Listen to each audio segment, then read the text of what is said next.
हमारे वीडियोस को सबसे पहले देखने के लिए चैनल को सब्सक्राइब करें और बेल आइकॉन के बटन को दबाना न भूलें। तो समाज का महाअधिवेशन हो गया है ना, भगवान की कृपा। अच्छा, तो मैं चर्चा कर रहा था। अच्छा, कहाँ चर्चा चल रही थी बोलो? हाँ, 3 बातों पर विचार करना चाहिए। हमारे श्रोता बहुत बढ़िया हैं, जवाब एकदम बहुत अच्छा दे देते हैं तुरंत। तो मैं निवेदन कर रहा था 3 बातों पर विचार करना चाहिए, घर, वर और कुल। लेकिन महाराज श्री जनक ने इन तीनों पर विचार नहीं किया। साधारण बुद्धि रखने वाला व्यक्ति भी इन तीनों पर विचार करता है, लेकिन महाराज श्री जनक ब्रह्म ज्ञानी होने के बाद भी अपनी बेटी के विवाह में इन तीनों पर विचार नहीं कर रहे हैं। और बेटी भी सामान्य नहीं है, जगतोद्धारिणी, जगजीवनी, मोक्षदायिनी, भुवनेश्वरी, आदि शक्ति, परा अंबा, भूमजा, त्रिहुत नंदिनी, वैदेही जानकी। ऐसी जगत जननी जानकी के विवाह का निर्णय आज बिना विचार करके लिया जा रहा है।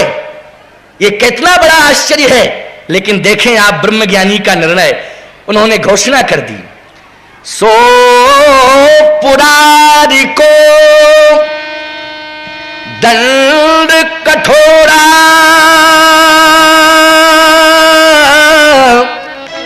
और आज समाज आज जुई तोरा, तो त्रिभुवन जय समेत वैद ही,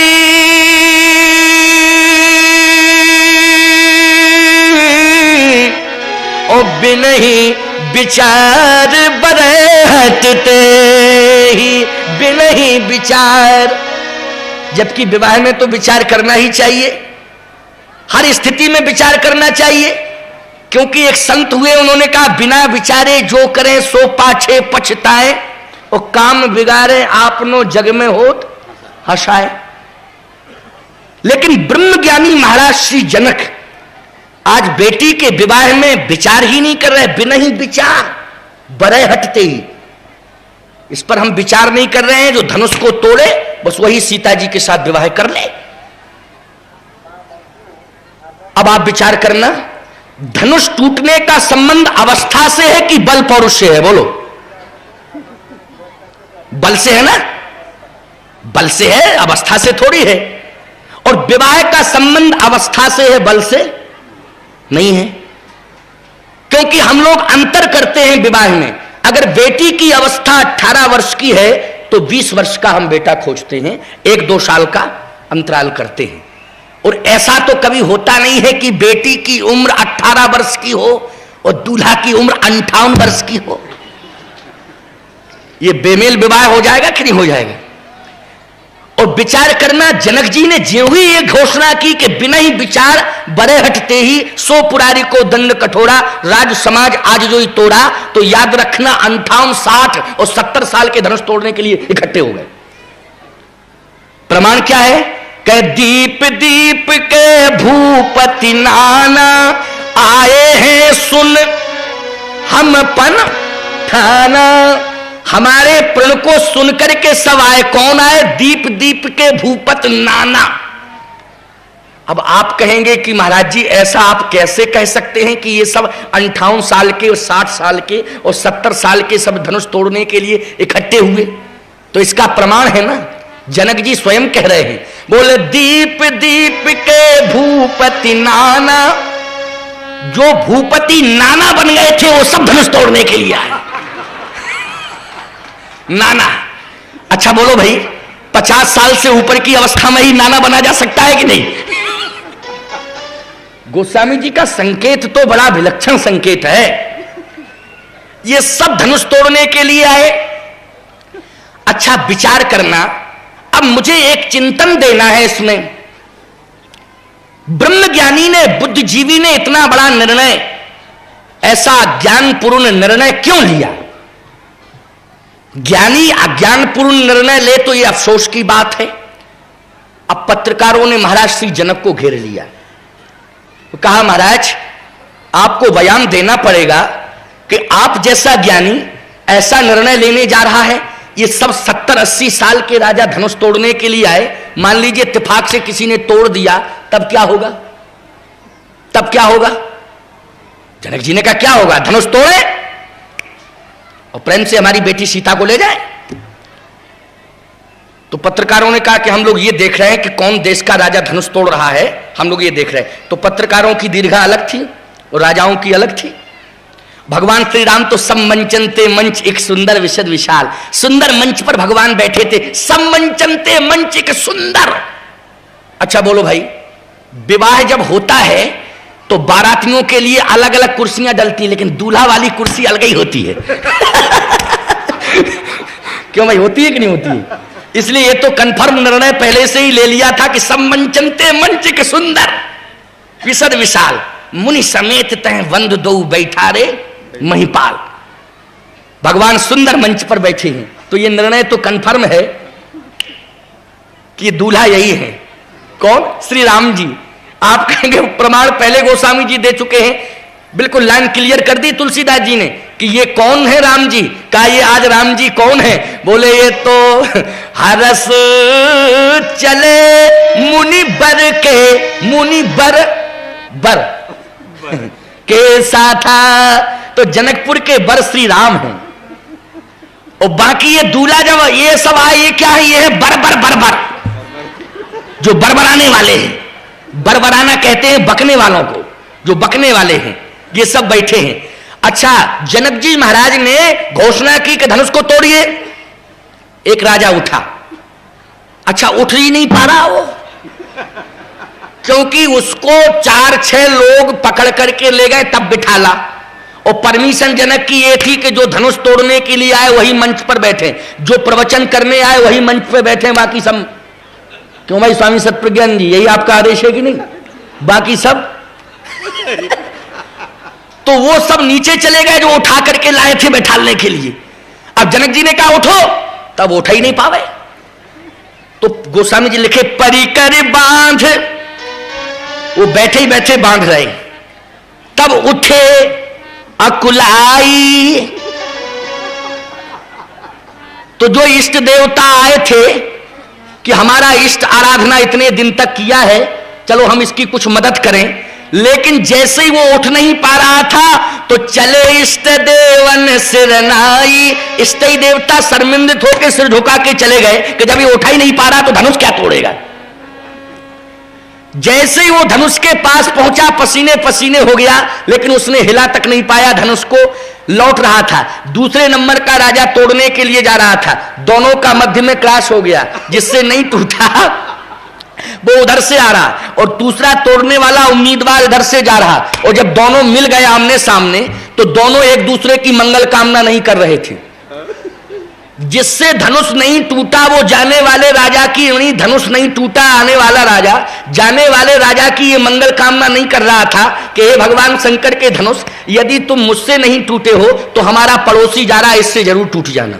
नहीं, वो ये कह रहा था हे शंकर जी के धनुष, यदि हमसे नहीं टूटे हो तो ये हमारा बगल वाला तोड़ने जा रहा है, इससे भी मत टूटना, हम आपको 10 किलो लड्डू का भोग लगाएंगे। बस यही संसार की वृत्ति है। क्यों भाई? पहली वृत्ति तो यह है कि अपना काम बनता और भाड़ में जाए जनता, और दूसरी वृत्ति यह है कि अगर अपना काम नहीं बना तो इसका भी नहीं बनना चाहिए। क्यों भाई? यही स्थिति है ना समाज की। ये राजा एक दूसरे के विरोधी हैं, और जब क्रमशः ये राजा धनुष के पास पहुंचते हैं, धनुष को हिला तक नहीं पाए, तो ये 10,000 राजाओं ने आपातकालीन बैठक बुलाई। आपातकालीन बैठक हुई मिथिला में, और जनक जी महाराज तो चीखने लगे।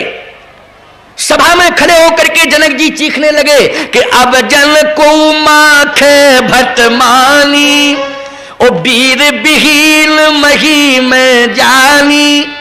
जनक जी ने कहा मैं तो जानता था कि वीर भोग्या वसुंधरा, इस पृथ्वी पर वीर रहते हैं, लेकिन आज एहसास हो गया कि वीर विहीन मही में जानी, इसलिए तजहु आस निज निज ग्रह जाहू। तो ये राजा बोले अच्छा अच्छा, जनक जी क्या कह रहे हैं आप? जनक जी ने कहा तजहु आस निज निज ग्रह जाहू। तो राजाओं ने निज निज ग्रह का अर्थ ये समझा कि जनक जी ने हम लोगों के लिए अलग अलग देश के राजा के लिए अलग अलग ठहरने की व्यवस्था की होगी, जैसे आपने नहीं की। अलग अलग संतों के ठहरने की व्यवस्था अलग अलग जगह हुई है, हमारी व्यवस्था मिश्रा जी की फैक्ट्री में कर दिया ठहरो। तो मिश्रा जी की फैक्ट्री में हम ठहरे हुए हैं, है ना। भगवान की कृपा और स्वामी कल्याणदास जी महाराज जो नए रूम बनाए गए हैं उनमें ठहरा दिया गया उनको, और हमारे बनवारी पुरी जी को और हमारे विपिन बिहारी दास जी महाराज को, और अभी अभी आए हैं वर्तमान में हमारे असीमानंद। वाह, इनकी सीमा का आनंद ही नहीं है, असीमानंद है। तो असीमानंद जी की भी व्यवस्था, और भी जितने संत आए हैं सबकी समुचित व्यवस्थाएं की गई, बहुत अच्छी व्यवस्थाएं की गई, और सबको नीचे ठहराया, हमको तो ऊपर के मंजिल पर हम ठहरे हुए हैं, है ना। तो मैं आपसे निवेदन करना चाहता हूं, ध्यान से सुनना। इन राजाओं ने, क्योंकि ये थोड़ा दिमाग के कमजोर थे राजा, है ना, ये राजाओं ने कहा कि अच्छा निज निज ग्रह का अर्थ ये है कि आपने अलग अलग रूम की व्यवस्था की होगी, तो पहले आप कंफर्म ये बताएं कि रेस्ट हाउस जाएं या गेस्ट हाउस जाएं, कहां जाएं। जनक जी ने कहा ना रेस्ट हाउस जाओ ना गेस्ट हाउस जाओ, सीधा बिस्तर बंद बांध के प्लेटफार्म जाओ, रेलवे स्टेशन बलांगीर। हमने मालपुआ रसगुल्ला खाने के लिए बुलाया था तुम्हें कि धनुष तोड़ने के लिए बुलाया था? तुम सब कायर सिद्ध हो गए, तुमने धनुष को हिला तक नहीं पाया। इसलिए जनक जी कहते सुकृति जाय जो, मेरे सामने धर्म संकट आ गया है, सुकृति जाय जो पन पर हरहु,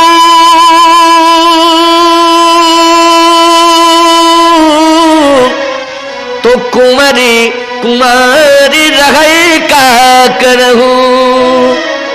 आज मेरे सामने धर्म संकट है। जनक जी रोने लगे। जैसे महाराज श्री जनक रो रहे थे तो इन राजाओं ने कहा रोने की कोई आवश्यकता नहीं, पहले हमारी क्लियर बात सुन लो, क्लियर। जनक जी ने कहा तुम लोगों की बात हम सुनेंगे ही नहीं, लेकिन आज मैं चैलेंज करता हूं, पत्रकार भी सुन रहे थे, हमारा बयान है। क्या बयान है? कि वीर विहीन मही में जाए। लिखिए, नोट करिए।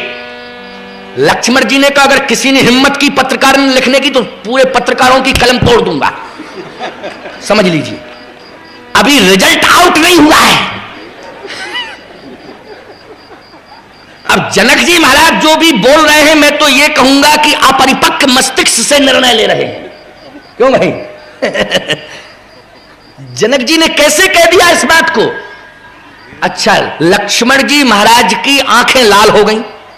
अभी बयान नोट मत करना, क्योंकि अभी क्लियर पोजीशन नहीं है, थोड़ी देर में क्लियर होगा। कहा कैसे? लक्ष्मण जी महाराज की आंखें जैसे ही लाल हुई, लेकिन बोलना बंद, थोड़ा सा कह के चुप रह गए। अब सभा में सन्नाटा छा गया, इतना कहकर के चुप रह गए, कुछ और भी तो बोलना चाहिए, तो फिर समाधान तो होना चाहिए, समाधान हुआ ही नहीं, बोल करके चुप रह गए। पत्रकारों ने कहा छोटे ठाकुर लक्ष्मण कुमार कुछ तो बोल दीजिए आप। लक्ष्मण जी ने कहा कि हम बोल नहीं सकते। कहा क्यों नहीं बोल सकते? तो आप बोलना नहीं जानते? लक्ष्मण जी ने कहा इतना अच्छा बोलना जानता हूं, लेकिन अभी नहीं बोल सकता हूं। कहा क्यों नहीं बोल सकते हो? लक्ष्मण जी ने कहा इसलिए नहीं बोल सकता हूं क्योंकि कह न सकत रघुबीर डर लगे बचन जनुबान। बड़े भैया राम बगल में बैठे, हम बोले तो कैसे बोले? जब तक ये कह नहीं देंगे, आज्ञा नहीं देंगे बोलने के लिए, तब तक हम बोल नहीं सकते। सतप्रज्ञानंद जी जब तक कहने के लिए, बोलने के लिए नहीं कहेंगे, हम लोग कैसे बोलेंगे? बोलो भाई। जब ये कह देते स्वामी जी अब बोलिए, तो ऑन ऑफ वाला स्विच इनके हाथ में है ना। और जब इनका इशारा हो जाता तो बंद करना पड़ता है भाई। बंद करना पड़ता कि नहीं? हमारे विपिन बिहारी दास जी महाराज तो नॉन स्टॉप थे, लेकिन फिर भी स्टॉप हो गया है नहीं, करना पड़ा नहीं। तो ये स्वामी सत्य प्रज्ञानंद जी का पावर है। तो मैं आपसे निवेदन करना चाहता हूं, लक्ष्मण जी भी कहते बोलना तो बहुत अच्छा जानता हूं, लेकिन मैं इसलिए नहीं बोल सकता हूं क्योंकि कह न सकत रघुबीर डर लगे बचन जनबान। बड़े भैया राम बगल में बैठे, हम बोले तो कैसे बोले, राम जी भी बड़े कौतुकी हैं। भगवान राम मुस्कुरा करके बोले, अगर कुछ बोलना चाहते हो तो कुछ बोल लो। है ना, अगर कुछ बोलना चाहते हो तो कुछ बोल लो। अब लक्ष्मण जी ने बोलना शुरू किया। भगवान राम ने क्या कहा था, अगर कुछ बोलना चाहते हो तो बोल लो, कुछ शब्द लगाया था। अब लक्ष्मण जी खड़े हो गए। अब लक्ष्मण जी ने बोलना शुरू किया। कैसे बोलना शुरू किया, कह रघुवंशल जहीं को होई ओ तही समाज अस कहे न कोई। और धनुष की बात अगर आप करते हैं, याद रखना जनक जी, जहां एक भी रघुवंशी बैठा हो वहां यह शब्द मत कहना, वीर विहीन मही में जानी। यहां एक रघुवंशी नहीं, यहां तो दो दो रघुवंशी बैठे हैं, और वो भी पुरुष सिंह दो वीर। सिंह के समान दोनों वीर हैं। बोलो है कि नहीं सिंह के समान? वो ये राजा, ये सब राजा चूहे के समान वीर हैं। समझे कि नहीं? ये सब चूहे की भांति हैं। लेकिन राम लक्ष्मण कैसे वीर है? पुरुष सिंह दो वीर। और जहां दो दो वीर सिंह के समान बैठे हो, रघुवंशी वीर बैठे हो, वहां ये कैसे कह दिया, वीर बिहील मही में जाएनी। जनक जी ने कहा तो वीर है तो धनुष क्यों नहीं तोड़ते? जनक जी ने कहा अगर वीर है तो धनुष क्यों नहीं तोड़ते?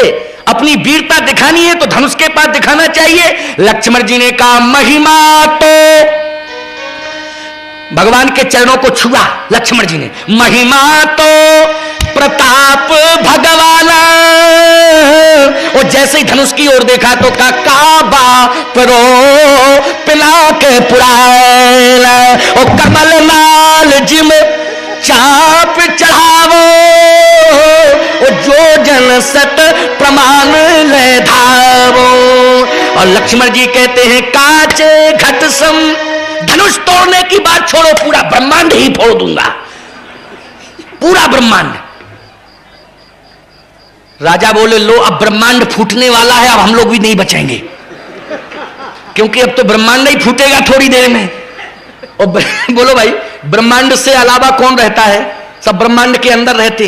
राजाओं ने कहा ब्रह्मांड ही फूटने वाला है। राजाओं ने कहा ब्रह्मांड क्यों फोड़ रहे? धनुष को तोड़ो, यहां ब्रह्मांड की कोई बात ही नहीं है, तोड़ना चाहिए, धनुष को फोड़ रहे ब्रह्मांड। क्यों भाई? इसलिए जनक जी से लक्ष्मण जी कहते हैं धनुष की बात कह रहे हैं, तो कमल नाल जिम चाप चढ़ावो, वो जो जन सत प्रमाण ले धावो। ओ काचे घट सम दारो फोरी, सको मेरा मुलक जिम तोरी। मैं कमल की डंडी की तरह धनुष को भी तोड़ सकता हूं। कैसे तोड़ सकता हूं? कमल की डंडी की तरह। बोलो भाई, कमल की डंडी मुलायम होती है कि नहीं?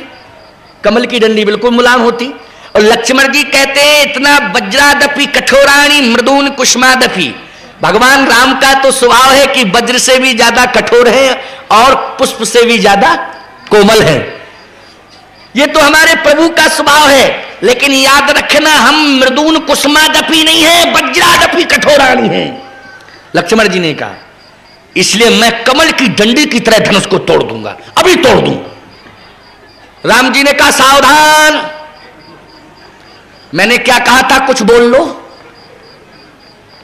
और तुम सब कुछ बोल गए। पहले कह चुका था मैं कुछ बोलो, तुम सब कुछ बोल गए। लक्ष्मण जी ने कहा भैया ज्यादा क्या बोला? राम जी ने कहा इससे ज्यादा क्या हो सकता? तुम कहते कहते बोलते बोलते ये भी बोल गए मैं धनुष को तोड़ दूंगा। लक्ष्मण जी ने कहा तो अभी अभी महाराज श्री जनक ये कह रहे थे ना कि सब वीर नहीं कायर हैं। अगर कोई वीर होता धनुष को तोड़ देता। तो आज मैं बता देना चाहता हूं, धनुष तोड़ करके रघुवंशियों में वीर भी रहते हैं। प्रभु आपके आशीर्वाद से मैं अभी तोड़े देता हूं। राम जी ने कहा बस यही तो ज्यादा बोल गए, जब तुम ही धनुष तोड़ दोगे तो हमारा क्या होगा? फिर हम फालतू ही में बैठे यहां 1.5 घंटे से।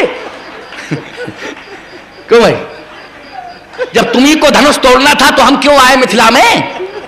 हम तुमको साथ में इसलिए थोड़ी लाए कि तुम धनुष तोड़ना। तुम्हें यह मालूम है कि पुष्प वाटिका में कल पुष्प वाटिका प्रसंग सुनाया था ना मैंने आपको। तो कल पुष्प वाटिका प्रसंग में लक्ष्मण जब तुमने देखा था, पहले श्रोता तो तुम ही थे ना, जब सीता राम का मिलन हुआ था, और उस मिलन में तुम्हें क्या संकेत समझ में नहीं आया? चली राख और श्यामली मूरत, सीता तुमको हृदय में धारण करके गई कि मुझे? क्यों? जब तुम्हें मालूम है, तुम देख भी रहे थे, मुझे धारण करके गई, और मेरे हृदय में भी सीता बैठी हैं, और मैं सीता के हृदय में बैठा हूं, और कहियत भिन्न ना भिन्न। इसके बाद तुमने ये बात क्यों कही धनुष तोड़ने की? लक्ष्मण जी ने कहा, कहने के पहले मैंने ये कहा था, महिमा तो प्रताप भगवान, अपने प्रताप से नहीं, आपके प्रताप से तोड़ सकता हूं।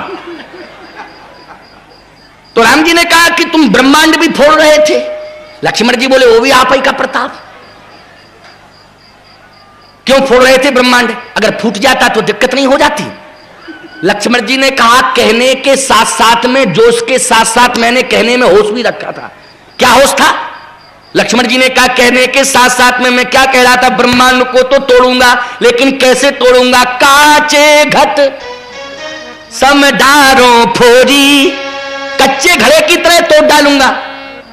ये तो मैंने नहीं कहा था कि पाके घट समडारों फोरी, ये तो मैंने नहीं कहा था कि मैं पक्के घड़े की तरह फोड़ डालूंगा, कच्चे घड़े की तरह तोड़ूंगा। तो राम जी ने कहा, कच्चे में और पक्के में क्या अंतर होता? लक्ष्मण जी ने कहा, कच्चे में पक्के में यह अंतर होता कि पक्का घड़ा फूटने के बाद फिर बनता, और कच्चा घड़ा फूटने के बाद बन जाता है। बन जाता कि नहीं? अरे राम जी ने कहा कि घड़ा जब फूटता है तो उस समय बनता है कच्चा घड़ा पुनः जब कुम्हार होता है, और अगर कुम्हार ही नहीं होगा तो फिर फोड़ डालो, कौन बनाएगा? इसलिए कुम्हार तो होना चाहिए था। लक्ष्मण जी ने कहा, बुरा मत मानना, आप कुम्हार हैं। राम जी ने कहा, तब तो पूरी तरह से विवाह हमारा कैंसिल ही हो जाएगा। क्यों? क्योंकि कुम्हारों के साथ कौन विवाह करे? सीता जी का। मैं कुम्हार हूं, तुम क्षत्रिय हो, मैं कुम्हार, हमको कुम्हार क्यों बता दिया? लक्ष्मण जी ने कहा, प्रभु क्षमा करिए, मैं बता देता हूं, आप तो नाराज होने लगे। अरे कुम्हार कहोगे तो नाराज नहीं होऊंगा। मैंने क्या कहा था? ब्रह्मांड को कच्चे घड़े की तरह फोड़ डालूंगा। ये बताइए, जो घड़ा को बनाता है और मिटाता है फिर बनाता, उसे आप क्या कहते? राम जी बोले, उसको कुम्हार कहते। लक्ष्मण जी ने कहा कि ब्रह्मांड को किसने बनाया? ब्रह्मांड की रचना किसने की? ये बताओ, ब्रह्मांड को किसने बनाया? राम जी बोले, ब्रह्मांड को मैंने बनाया। तो कहा, जब घड़े को कुम्हार बनाता है और ब्रह्मांड को आपने बनाया, तो वो घड़ा बनाने वाला कुम्हार, आप ब्रह्मांड बनाने वाले कुम्हार। क्यों भाई? सही बात है कि नहीं? इसलिए आप ब्रह्मांड बनाने वाले कुम्हार हैं। दूसरी बात यह है कि मैंने आपके बल पर कह दिया था कि मैं ब्रह्मांड को फोड़ दूंगा कच्चे घड़े की तरह। जब आप बना सकते हैं, मैं फोड़ दूंगा, तो आप फिर पुनः ब्रह्मांड की रचना कर देंगे, पुनः ब्रह्मांड को बना देंगे। इसलिए इसमें कहीं कोई संदेह नहीं है, क्योंकि बनाने वाला बगल में बैठा है, तो बोलने वाले को कौन दिक्कत है ना? इसलिए मैं आपके प्रताप से बोल रहा था। राम जी ने कहा, ना ब्रह्मांड तोड़ो, ना तुम धनुष तोड़ो, चुपचाप बैठ जाओ, बैठ जाओ चुपचाप। लक्ष्मण जी ने कहा, अगर आप अन्यथा ना लें तो एक कसक निकाल दूं हृदय की। थोड़ा सा एक शब्द शेष रह गया बोलने के लिए, इस शब्द को बोलने के बाद फिर प्रभु मैं बिल्कुल चुपचाप हो जाऊंगा। राम जी ने कहा, लक्ष्मण एक बात बताऊं? अच्छा एक बात बताऊं, और मैं आपको 12:36 भी हो गया है और 1 बजे तक चला दूं? क्यों? कोई दिक्कत तो नहीं है? तुम लोगों को दिक्कत तो नहीं है? भोजन वोजन कर रहा हो? अच्छा अच्छा, तब ठीक है, तब ठीक है। अब दो तक तो खैर नहीं, उसमें तो हमारा जनाजा निकल जाएगा। तुम लोग तो चुपचाप बैठे रहोगे, क्योंकि बात यह है कि तुम बैठे हो और सुन रहे हो, लेकिन पसीना हमारा निकल रहा है है ना? इसलिए रात्रि में भी मुझे बोलना पड़ता है ना, रात्रि में भी मुझे बोलना पड़ता है, और दिन में भी मुझे बोलना पड़ता है। वो आज भी कह रहे, आज भी बोलना पड़ेगा, रात्रि में आज फिर हमें फिर बोलना पड़ेगा। और हम तो कहते हैं कि आज रात्रि में बोलना पड़ेगा, कल दिन में बोलना पड़ेगा, फिर कल रात्रि में बोलना पड़ेगा, और परसों दिन में फिर बोलना पड़ेगा। है नहीं? मैं बोलूंगा, चिंता मत करो, मैं यहां बोलने के लिए ही आया हूं। स्वामी जी जैसा कहेंगे वैसा मैं करूंगा, मैं जरूर बोलूंगा, आप लोगों को संतुष्ट करूंगा। देखिए हजारों की संख्या में आज लोग आए हैं, पूरा पंडाल खचाखच भरा हुआ है और 3 किलोमीटर तक लोग सुन रहे हैं। 3 किलोमीटर तक ध्वनि विस्तारक यंत्र के माध्यम से लोग सुन रहे हैं। अगर सारी भीड़ कैंपस में कर दिया जाए खड़ी तो ये पेड़ पौधे भी उखाड़ने पड़ेंगे, तब बैठा पाएंगे। आश्रम का जनाजा निकल जाएगा। वही तो मैं कह रहा हूं, आश्रम का जनाजा निकल जाएगा। इसलिए बहुत बढ़िया संतुलन बना बैठा, संतुलन बनाया गया कि पांडाल में व्यवस्था बैठने की गई है। अब पांडाल भी क्या करे बेचारा, पांडाल से ओवर भीड़ हो गई है नहीं। इसलिए अब भगवान की कृपा। तो सुनो ध्यान से, बहुत बढ़िया बात हम आपको बता दें। लक्ष्मण जी महाराज ने कहा कि प्रभु एक शब्द मुझे बोलना है, वो हृदय में रह गया है, अगर आपकी आज्ञा मिल जाए तो मैं बोल दूं। राम जी ने कहा देखो लक्ष्मण, आज ज्यादा दिन बोलने का नहीं है, क्योंकि विवाह में अगर विवाह हो रहा हो और ज्यादा बोल दिया जाए तो सारा विवाह का माहौल ही खराब हो जाता। क्यों भाई, हो जाता कि नहीं? इसलिए ज्यादा नहीं बोलना है, बैठ जाओ। लक्ष्मण जी बैठ गए और जैसे ही लक्ष्मण जी महाराज बैठे, अब जनक जी कहने लगे कि लीजिए, इतनी बड़ी बड़ी बातें कर रहे थे छोटे ठाकुर लक्ष्मण कुमार, लेकिन बोल बोल करके बैठ गए। अरे बोलने से काम चलता है कि काम करने से काम होता है? उसी समय विश्वामित्र जी महाराज ने माहौल देखा, क्योंकि लक्ष्मण जी बैठे और विश्वामित्र जी ने देखा राम जी की ओर, और राम जी तो बैठे ही गए थे। तुरंत विश्वामित्र जी कहते हैं उठहु राम, हे राम अब तुम उठो। राजाओं ने कहा देखो ये बुढ़ा बाबा जो बैठा है ना, अगर बड़ा खड़ा हो जाता तो छोटे से कहता बैठ जाओ, और छोटा अगर बैठ जाता तो बड़े से कहता तुम खड़े हो जाओ। इसका यही काम है। राजाओं ने कहा जनक जी आप चिंता मत करो, इन बच्चों की बातों में मत आना, हम लोगों की आपातकालीन बैठक हो रही है और उसमें हम लोग डिसीजन लेने वाले हैं, आपकी समस्या का समाधान करेंगे। यही तो बात है। हम लोग अभी अभी फुटकर गए, मतभिन्न होकर के गए, लेकिन संगठन में शक्ति होती है, इसलिए अब हम लोग संगठित हो चुके हैं, तोड़ के रहेंगे धनुष को। बैठक हुई आपातकालीन, और जैसे ही आपातकालीन बैठक हुई तो राजाओं ने कहा क्या है बताइए, परामर्श दीजिए। तो एक राजा बेवकूफ उठा, उसने कहा बात यह है कि हम लोग असंगठित थे इसलिए धनुष नहीं टूटा। अब हम लोग जो है